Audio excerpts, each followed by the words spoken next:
Choc princier au parc entre le champion à titre et son dauphin. Match entre les deux représentants français en Ligue des Champions. Le PSG sort d'un exploit face au Barça et l'ASM d'un match nul en Russie face au Zénith. Les deux formations sont privées de leur leader d'attaque, Zlatan côté PSG et Berbatov côté ASM. Mais cela n'empêche pas les Parisiens de se montrer fringants. Début de rencontre avec le ballon dans les pieds de Lucas.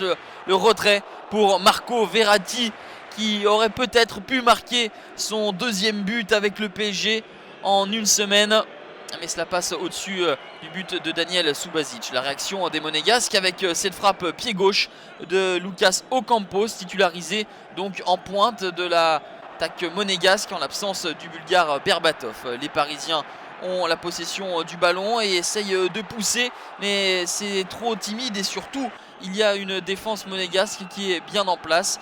Il y a également à noter la présence d'un Javier Pastore particulièrement inspiré à la main, mais Lucas ne peut convertir l'offrande. Le retour de Levin Kurzawa se montre décisif. Monaco, juste avant la pause, va avoir un éclair avec cette frappe pied gauche de Yannick Ferreira Carrasco. La tentative du Belge heurte la barre transversale de Salvatore Sirigu. Le gardien italien était présent, effleure même le ballon du bout du gant. 0-0 à la mi-temps, le PSG a eu la possession, les occasions sans marquer et a même failli se faire surprendre juste avant la pause. Les deux équipes ont donc joué en Ligue des Champions cette semaine, mais on assiste tout de même à un match avec du rythme, une partie emballante. Edinson Cavani, le ballon pour Jean-Christophe Baebek, une frappe pied gauche au premier poteau sur laquelle Daniel Subasic s'interpose.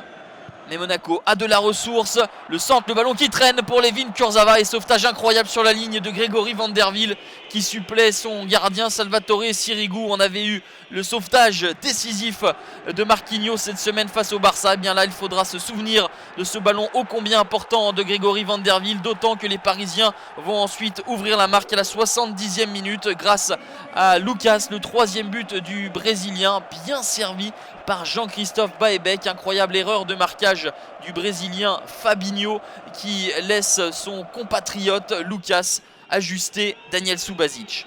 Les Monégasques sont en passe de subir une 5e défaite en 9 matchs, mais dans les arrêts de jeu, suite à ce cafouillage monstre, c'est Anthony Martial qui va marquer son premier but de la saison et égaliser à la 93e. Situation confuse. Et le jeune joueur formé à Lyon en profite pour tromper Salvatore Sirigu de près. Score final, un but partout. Le PSG laisse filer son 8e point après avoir mené au score.